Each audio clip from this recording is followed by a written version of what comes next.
अर्हन्ताणं नमो सिद्धाणं नमो आयरीयाणं नमो वज्झायाणं नमो लोये सवसाहुणं मोक्षमार्गस्य नेतारं भेत्तारं कर्मभूभृतां ज्ञातारं विश्वतत्त्वानां वन्दे तद्गुणलब्धये मंगलमय मंगलकरण वीतरागविज्ञान नमो ताहि जाते भय अर्हन्तादि महान करि मंगल करि हो महा ग्रंथ करण को काज जाते मिले समाज सब पावे निज पद राज। जब मैं छात्र प्रवचन के लिए विषय ढूंढ रहा था तब काफ़ी 2-3 दिन हो गए, मुझे कोई विषय ऐसा समझ नहीं आया कि क्या लेना चाहिए, क्या ऐसा विषय लेना चाहिए जो सभी छात्र और जो अतिथिगण आए हैं सबके लिए हितकारी ऐसा कोई विषय हो। अभी 2 दिन पूर्व ही एक गोष्ठी का आयोजन हुआ था, हम और हमारा महाविद्यालय। उसमें यदि आपने ध्यान से सुना होगा, आदरणीय संयम भैया, हमारे जैन दर्शन अध्यापक आदरणीय संयम भैया नागपुर, उन्होंने वक्तव्य में ऐसा कहा था कनिष्ठ को प्रेरणा देते हुए कि पक्का जैन नहीं बनना, सच्चा जैन बनना है। भैया ने बोला था पक्का जैन नहीं बनना, आपको सच्चा जैन बनना है। तो ये पंक्ति, इसके ऊपर जो मैंने विचार किए, इसके ऊपर जो मैं थोड़े ग्रंथाधार लाया हूं, इस संदर्भ में आज हम बात करेंगे। अब यदि मैं आप सबसे पूछूं इस साइड से कि आप सब कौन हैं, तो आप सब कहेंगे विद्यार्थी हैं। यदि थोड़ा पीछे जाकर पूछे आप सब कौन हैं, तो कहेंगे पुरुष वर्ग है। इस साइड पूछा जाए आप सब कौन हैं, तो कहेंगे महिला वर्ग है। इस प्रकार सब अपना अपना कहेंगे, परंतु एक ऐसी चीज जो मैं कहूं आप सब कौन हैं, तो एक आवाज में हम सब कह सकते हैं कि हम हैं जैन। और ऐसे वैसे जैन नहीं है, नित्य मंदिर जाने वाले, यहां आए हैं तो स्वाध्याय सुनने वाले, तत्व की बात समझने वाले, उसमें रुचि रखने वाले जैन। तो क्या हम पक्के जैन हैं या हम सच्चे जैन हैं? और ये पक्का जैन और सच्चा जैन है क्या? पहले तो सुनने में ही एक जैसा लग रहा है, क्या पक्का क्या सच्चा। अब इसकी इंपॉर्टेंस क्यों है, ये क्यों आवश्यक है? आप सबने मोबाइल में एक ऐप सुना है, गूगल मैप, सबने चलाया है कभी ना कभी। कितना बढ़िया ऐप है। आप कहीं भी फंसे हो, आपको कहीं जाना है, आपको कहीं ऐसे शहर में आ गए जहां आपको कुछ ना पता, तो गूगल मैप कितना काम आएगा। अच्छा, बहुत बढ़िया चीज़ है। अगर इसमें से सिर्फ एक चीज़ हटा दी जाए, सिर्फ एक चीज़ हटा दे, क्या? आपकी खुद की लोकेशन हटा दे, बिल्कुल सेम ऐसे ही काम करेगा, बस एक चीज़ की कमी होगी, क्या? आपकी लोकेशन नहीं पता। तो क्या फ़ायदा गूगल मैप का? आपको जाना है लालकोटी तक, आपने एड्रेस डाला, आ गया, पर यह नहीं बताया कि आप कहां खड़े हैं इस समय, आपको कितने कदम आगे जाना है, फिर कहां मुड़ना है। तो ये गूगल मैप निरर्थक हो जाएगा। यानी सबसे जरूरी क्या? आपकी खुद की लोकेशन, आप इस समय खड़े कहां हैं। इसलिए आज का विषय जरूरी है कि हम सब अभी खड़े कहां हैं, पक्के जैन की तरफ या सच्चे जैन की तरफ। तो थोड़ा हम मोक्ष मार्ग प्रकाशक के आधार से मैंने अपना विषय लेने का प्रयास किया है। पेज नंबर 220, इसके आधार से थोड़ी बात होगी। यहां बताया गया, जो हम सब के तरह धर्म धारक जैन हैं, धर्म धारक कह रहा हूं यानी नित्य धर्म करने वाले, मंदिर जाने वाले, पूजा करने वाले, भक्ति व्रत। व्रत से याद आया, अभी महामहोत्सव, अभी हमारे महान पर्व भी आने वाले हैं, 10 लक्षण महापर्व। तब हम सब व्रत भी रखते हैं, हम सब और ज़्यादा नियम का पालन करते हैं। तो जब हम ये करते हैं, हम ऐसे धर्मधारक हैं, तो हम पक्के जैन हुए या हम सच्चे जैन हुए? इस बात का टोडरमल जी ने क्या विश्लेषण किया, बहुत सुनने लायक प्रकरण है, बहुत सरल प्रकरण है, आप सुनिएगा। मैं पढ़ता हूं।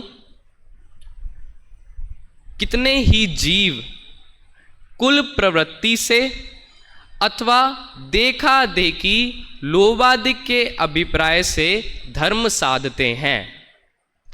पहला शब्द आया कुल प्रवृत्ति, यानी पिताजी जैन थे, दादाजी जैन थे, तो मैं भी क्या हो गया?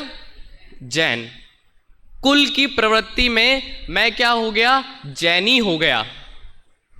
तो ऐसे तो दुनिया में कितने सारे लोग हैं। ऐसे तो जो श्वेतांबर मत है वे भी जैनी है, दिगंबर मत है वे भी जैनी है, सब जैनी हुए। और देखें तो कुल प्रवृत्ति से तो अन्य मत वाले भी अपना धर्म फॉलो करते हैं।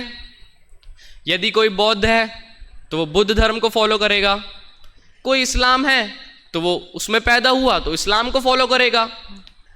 तो यदि कुल प्रवृत्ति से जैन है तो ये कोई बड़ी बात नहीं है। यदि कुल प्रवृत्ति से मैं जैनत्व का पालन कर रहा हूं तो ये कोई बड़ी बात नहीं है। और क्या लिखा? देखा देखी लोभादि। लोभ यानी क्या होता है? लालच। किसी की देखा देखी में लोभ के वश होकर, यानी अपना काम सिद्ध कराने के लिए जैनी हो गया। पहला कहा कुल से जैनी, दूसरा कहा अपना काम साधने के लिए जैनी। या तो ऐसे अभिप्राय से इसको चित्त में रखकर अपना धर्म साधते हैं। तो अब लाइन पढ़ता हूं। उनके तो धर्म दृष्टि नहीं है। यानी यदि कुल से जैनी है, यदि किसी लोभ के वश होकर सिर्फ जैनत्व पाला है तो धर्म दृष्टि नहीं है। और लिखते हैं, देखना तीसरी लाइन, यदि भक्ति करते हैं। अब टोडरमल जी एक एक चीज को बताएंगे, एक एक कार्य को। सबसे पहला कार्य उन्होंने कहा यदि भक्ति करते हैं तो चित्त तो कहीं है। चित्त यानी चंचल मन अपना, भक्ति चल रही है, भक्ति कर रहे हैं, पर चित्त कहीं है। दृष्टि घूमती रहती है। मुख से पाठ आदि करे, जो हम सब करते हैं, मुख से पाठ किया, नमस्कार किया, परंतु सिर्फ यह ठीक नहीं है। क्या लिखा आगे? मैं कौन हूं, किसकी स्तुति करता हूं, किस प्रयोजन से स्तुति करता हूं, ये कुछ पता नहीं है। यानी अगर आप भक्ति कर रहे हो और इन सब चीज का पता नहीं, तो एक लाइन आज आप सुन लीजिए, उनके तो धर्म दृष्टि नहीं है। यदि चित्त कहीं और जा रहा है, यदि मन कहीं और है, विकल्प कहीं और है, और ध्यान भक्ति में नहीं है, मैं कौन हूं, मैं कहां से आया, क्या मेरा रूप है, मैं कौन हूं, आया कहां से और मेरा रूप क्या, यदि ये नहीं समझा तो भाई साहब वास्तविक भक्ति नहीं हुई। टोडरमल जी के शब्द और देखिए, हम सबका फेवरेट, यदि दान देता है, अभी तो हो गई भक्ति। अब दूसरी बात करी, यदि दान देता है, पेज नंबर 220, यदि दान देता है तो कैसा दे रहा है? पात्र अपात्र के विचार रहित। कौन सुपात्र है, कौन कुपात्र है, किसको दान देना योग्य है और कितना दान देना योग्य है, इसका विचार नहीं करता। सुनना अगली लाइन, जैसे अपनी प्रशंसा हो वैसे दान देता है। किस पर जोड़ दिया यहां पर? प्रशंसा पर। यहां दान देने से मेरी यहां बड़ाई होगी, यहां प्रशंसा हो जाएगी, वहां मेरा नाम लिखा जाएगा। यदि इसके अर्थ दान दिया तो वही टोडरमल जी की लाइन, उनके तो धर्म दृष्टि नहीं है। यहां अभी व्यवहारिक धर्म का निषेध नहीं करा, परंतु अभिप्राय की ओर जोर डाला है। अभिप्राय कैसा? प्रशंसा का अभिप्राय। ऊपर अभिप्राय कैसा? इधर उधर चित्त भरमा रहा है, ध्यान नहीं है। दो क्रिया हो गई, भक्ति की क्रिया, दान की क्रिया। टोडरमल जी अब तो रुक जाओ, तो नहीं रुके। अब देखो आगे, यदि तप करता है तो भूखा रहकर महंतपना हो, महानपना हो। अब आपने देखा होगा, यदि व्रत आदि करे तो उस पुरुष को सज्जन पुरुष मानकर महत्व दिया जाता है, महंतपना दिया जाता है। अभी 10 लक्षण में भी आप देखेंगे, दादा भी बड़े उत्साह से एक कहानी सुनाते हैं कि घर में 2 बहुएं थी। एक बहू के व्रत थे और एक बहू स्वाध्याय कर रही थी। अब जो व्रत वाली बहू थी वो सो रही थी, लेटी थी, आराम कर रही थी। सुबह से व्रत था बेचारी का, कुछ खाया नहीं था। और स्वाध्याय वाली बहू खाया भी था, सब खाया, खाना पीना हुआ और अब स्वाध्याय कर रही थी। अब शाम के समय डोरबेल बजी तो कोई उठा नहीं। सासू मां तो उठेगी नहीं, जिसके व्रत है वो बेचारी लेटी हुई है, आराम कर रही है। और जो स्वाध्याय कर रही है वो सोच रही है कि स्वाध्याय में विघ्न क्यों आए, पढ़ लेती कोई चला जाएगा। दोबारा डोरबेल बजी। अब सासू मां का पारा हाई हुआ तो बताओ, सासू मां ने किसको कहा होगा कि डोरबेल खोलो, बेल खोलो? जो स्वाध्याय कर रही है। क्यों? क्योंकि व्रत आने से महंतपना होता ही होता है, ये स्वाभाविक है। परंतु यदि अभिप्राय महंतपने का है, यदि दृष्टि महंतपने की है, तो फिर से टोडरमल जी का वाक्य, उनके तो धर्म दृष्टि नहीं है। कहां लिखा है ये? तीसरी लाइन में लिखा है, उनके तो धर्म दृष्टि नहीं है। अब देखो आगे और क्या कहते हैं। यदि व्रताधिक करे तो देखो व्रताधिक वाले पैराग्राफ की तीसरी लाइन, राग आदि के पोषण के साधन करता है। व्रत भी कर रहा है तो जिससे मेरे राग का पोषण हो, जिससे मेरे इष्ट की प्राप्ति हो, इस प्रकार का व्रत करता है, इस प्रकार के नियमों का पालन करता है। तो फिर टोडरमल जी क्या कह रहे हैं? उसके तो धर्म दृष्टि नहीं है। और भी बात करी। अब जो जैनियों का एक छोटा सा अंग जो काफी लोग डेली पालन करते हैं, ये बाकी के तो चलो ओकेजनली है, 10 लक्षण आए या कुछ हुआ तब करते हैं। अब पूजा आदि, प्रभावना आदि कार्य, अब टोडरमल जी ने पूजन को भी नहीं छोड़ा। देखो क्या लिखते हैं, यदि पूजन कार्य करता है तो वहां जिस प्रकार लोक में बड़ाई हो, फिर से क्या दृष्टि आई? लोक में बड़ाई हो। आज तो इसने 4 पूजन की, चलो चलो आओ सबसे पहले इसको नाश्ता दो। यानी जिस प्रकार से लोक में मैं बड़ा सिद्ध हो जाऊं, जिस प्रकार से लोक में मेरी बढ़ोतरी हो जाए, मेरी प्रशंसा हो जाए, उस प्रकार से वह पूजन करता है। और भी लिखा इसके साथ, वह विषय कषाय का पोषण हो, पोषता है। धर्म का प्रयोजन है विषय कषाय का नाश, परंतु यहां क्या हो रहा है? विषय कषाय का पोषण हो रहा है। और ऐसे पोषण में, ऐसे विषय में आकर जीव अपना ही घात कर लेता है। जितनी ऊपर बात आई ना, यदि इनमें विषय कषाय का पोषण करना हो तो यहां तक की बात आ जाती है, जीव अपना स्वयं का घात कर लेता है। बहुत विचारणीय बात है। आप सब सोचिएगा, अपना घात कैसे हो रहा है? 10 लक्षण के व्रत रखने हैं 10 दिन के, परंतु शरीर में क्षमता नहीं है कि मैं बिना खाए रह सकूं, मैं बिना पिए रह सकूं, पर फिर भी लोग में बढ़ोतरी हो, इसलिए मैं तो धर्म का पालन करूंगा। इतनी तीव्र विषय कषाय का पोषण करने के लिए भी अपना धर्म साधता है। घर में कुछ आर्थिक समस्या हो, फिर भी समाज में नाम हो जाए, इसलिए दान दे दिया। अपना ही स्वयं का घात, अपने ही जो दैनिक कार्य हैं, विषय कषाय के पोषण हेतु जीव अपना ही घात करने पर तुलाया है। परंतु टोडरमल जी क्या कह रहे हैं?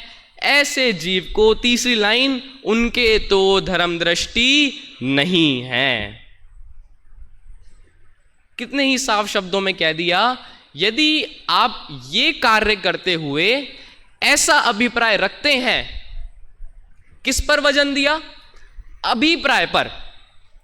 देखिए, टोडरमल जी ने कहीं नहीं कहा ये कार्य मत करो, ना ही ऐसा मैं कहना चाह रहा हूं कि ये कार्य नहीं किया जाए, परंतु सुधार कहां करना है? आप सबको अपने अभिप्राय पे करना है।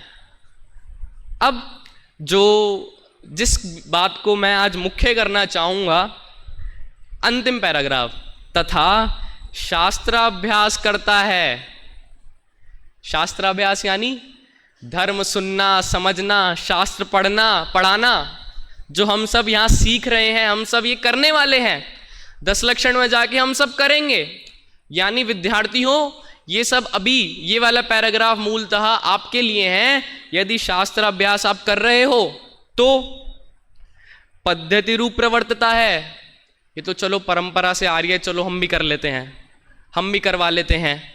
अब सब जाते ही हैं 10 लक्षण में, चलो हम भी चले जाते हैं।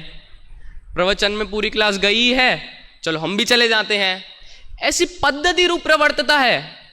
और देखो, तीसरी लाइन में आओ, परंतु जो शास्त्राभ्यास का प्रयोजन है, जो शास्त्राभ्यास का वास्तविक प्रयोजन है, वो देखो, वो अंतरंग में नहीं अवधारण करता। जो उसका वास्तविक प्रयोजन होना चाहिए, टोडरमल जी ने पहले उसके शास्त्राभ्यास के प्रयोजन, शास्त्राभ्यास के लाभ लिखे हैं, इसलिए उन्होंने दोबारा लिखने का कष्ट ना किया होगा, अथवा उन्होंने ऐसा लिखा कि शास्त्राभ्यास करने से तो 10 तत्काल लाभ तुरंत प्रकट हो जाते हैं और परंपरा से मोक्ष सुख भी प्राप्त होता है। प्रयोजन, शास्त्राभ्यास का क्या प्रयोजन कहा? परंपरा से मोक्ष की प्राप्ति। और यदि हम शास्त्राभ्यास की बात अभी गौण करें तो ऊपर की सारी बातों में एक बात कॉमन थी। क्या थी? लोक में यश, लोक में बड़ाई, लोक में महंतपना। अभी हम भी जब अपने घर जाते हैं तो हमें भी अब विद्वान की तरह ही ट्रीट किया जाता है। अभी कनिष्ठ के विद्यार्थी अब दिवाली पे घर जाएंगे तो आप सबको भी अब विद्वान की तरह ही रखा जाएगा।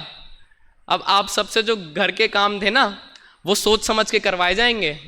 अब आप बड़े खुशनसीब हो गए हो, तो आपकी अब पदवी लोक में थोड़ी सी बढ़ गई है। यदि मेरा शास्त्राभ्यास लोक में बढ़ोतरी के लिए, मेरी मान कषाय के लिए हो रहा है, तो वो मेरा शास्त्राभ्यास बिल्कुल कैसा है? गलत है। टोडरमल जी का वाक्य फिर से, तो हमें उनको धर्म दृष्टि है कि नहीं है? नहीं है। बिल्कुल साफ कहा, धर्म दृष्टि तो फिर नहीं है। देखना, आप सबने 2 शब्द बिल्कुल सुने होंगे, सुनना सभी ध्यान से। पहला शब्द है शो, सुना है? दूसरा शब्द है शो ऑफ। पहला क्या था? शो।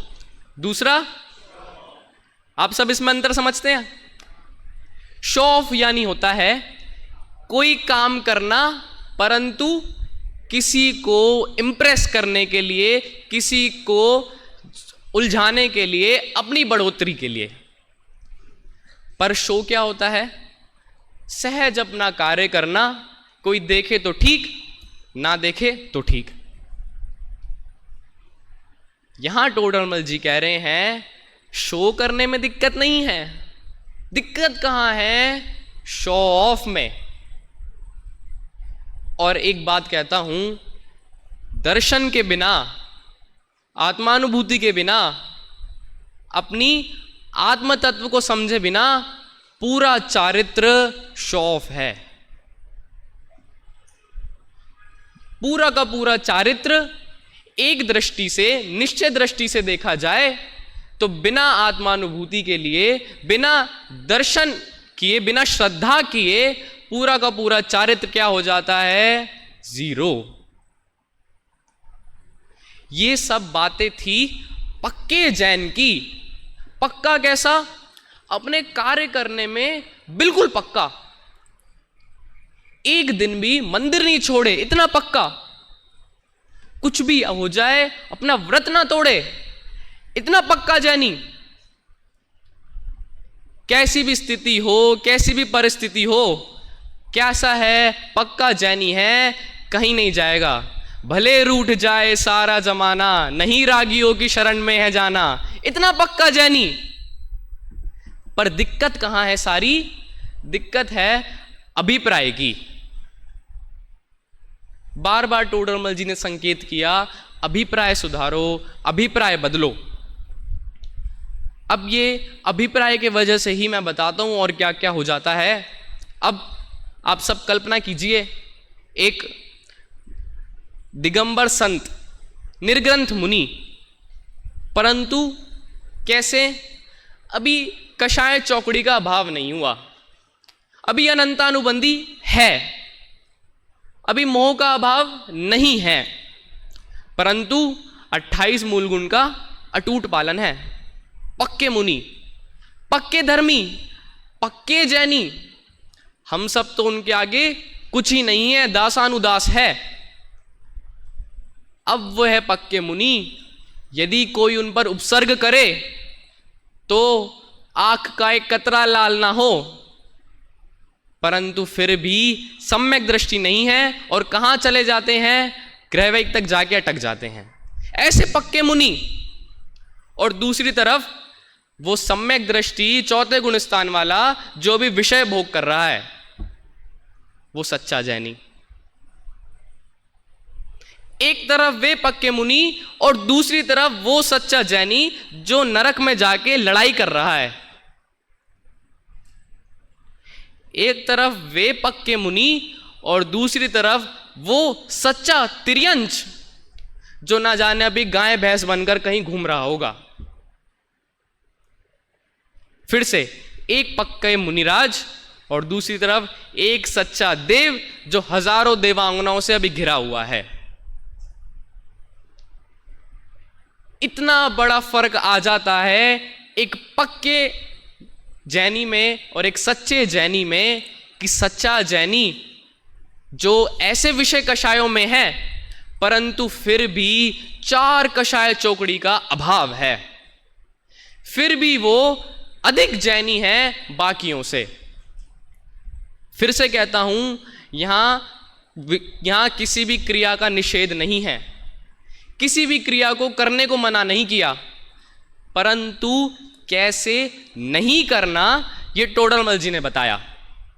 इस प्रसंग में टोडरमल जी ने बताया अपनी क्रियाओं को कैसे ना करे और कैसे करें, अपना अभिप्राय बदलकर। एक अभिप्राय के लिए एक अंतिम दृष्टांत देना चाहूंगा। अब पीछे अपनी बिल्डिंग बन रही है, देखिए आप लोगों ने बनते हुए। तो अब मान लीजिए किसी वो वॉचमैन भैया से हमने पूछा क्या हो रहा है? कुछ नहीं, बिल्डिंग बन रही है, देख रहा हूं। अब जो वहां बिल्डिंग में काम कर रहे हैं, क्या चल रहा है? वो अभी सीमेंट मिक्सिंग का काम चल रहा है थोड़ा सा, ठीक है। अब जो ऊपर फ्लोर पे हम चले गए, वहां के थोड़े उच्च कोटि के लेबर से पूछा क्या हो रहा है, क्या चल रहा है? प्लानिंग चल रही है, यहाँ दीवार बनानी है, यहाँ ऐसे करना है, वो करना है। अब जो ठेकेदार है उनसे पूछा क्या चल रहा है, बिल्डिंग बन रही है, बिल्डिंग का काम चल रहा है। अब किसी हमारे अधीक्षक महोदय, किसी कार्यकर्ता से पूछा क्या चल रहा है, कि भाई स्मारक में विद्वानों की संख्या दुगनी करने का काम चल रहा है। काम तो देखो पूरे में एक ही हो रहा है, पर सबका अभिप्राय अलग अलग था, तो सबने उत्तर भी कैसे दिए, अलग अलग दिए। अब यदि कोई मुझसे पूछे क्या चल रहा है, तो मैं कहूँगा इंसान से भगवान बनने की तैयारी चल रही है, सभी को इंसान से भगवान बनाने की तैयारी चल रही है, ये काम हो रहा है। अतः हम भी अपना अभिप्राय बदलकर अपने आगे का जीवन सुधारे, और क्रियाओं का निषेध नहीं है, अपितु अभिप्राय को बदलकर अपने अंतरंग में झांकने की बात है। इसी बात से मैं आज की बात को विराम देना चाहूँगा। सभी को सादर जय जिनेंद्र।